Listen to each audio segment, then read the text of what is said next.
Σαφώς αφαιρεί από το άχος ο Απόλλωνας με Μπαμπουλή που περνά. Να το σουτ και το γκολ!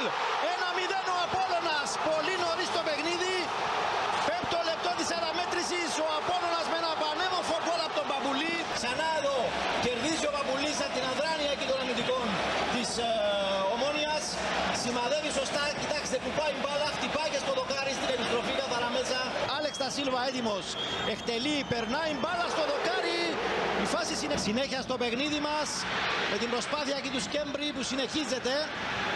Έξω για το Φλωρέσκο, έχει ευκαιρία για το σουτ, το κάνει μπάλα έξω. Αυτή είναι με τα Σίλβα. Από το Στυλιανού η πάσα, ο Γκίε το πλασέ στην κίνηση, ο Γεωργαλίδης σώζει. Μαρκάσα εκτελεί, περνάει μπάλα, δοκάρι και μέσα.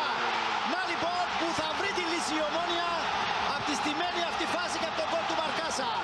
Δύο εξαιρετικά γκολ. Η ουσία είναι αυτό το γκολ του Μαρκάσα. Εξαιρετικό χτύπημα και τα δυο γκολ στην ίδια αστεία. Πάνε πρώτα στο δοκάρι και στη συνέχεια στα δίκτυα.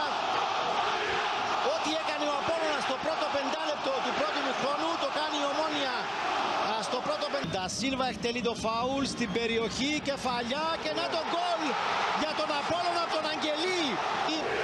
Ξανά το φάουλ του τα Σίλβα. Κερδίζει πίσω τους αμυντικούς της Ομόνοιας.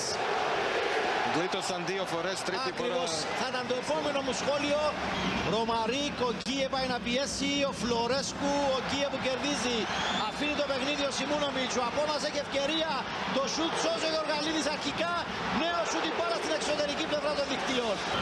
Καλή πάσα από τον Καρλίτος. Χριστοφή μεταβίβαση, περνάει μπάλα. Δεν απομακρύνεται το σουτ που γίνεται αδύναμο όμως από τον Φλωρέσκου. Κρατάει κατοχή ο Απόλλωνας και έχει ευκαιρία με τον Γκίε τώρα να απειλήσει. Είναι στην περιοχή, θα τελειώσει ο τελικός. Όχι. Ο Αντώνης Γεωργαλίδης στο 6ο λεπτό της καθυστέρησης σφυρίζει το τέλος όμως ο κύριος Σιμούνοβιτς. Είχε δείξει 7 λεπτά με το δικό μας το χρονόμετρο, ήμασταν στα 6. Σφυρίζει το τέλος ο Απόλλωνας, είναι κυπελούχος.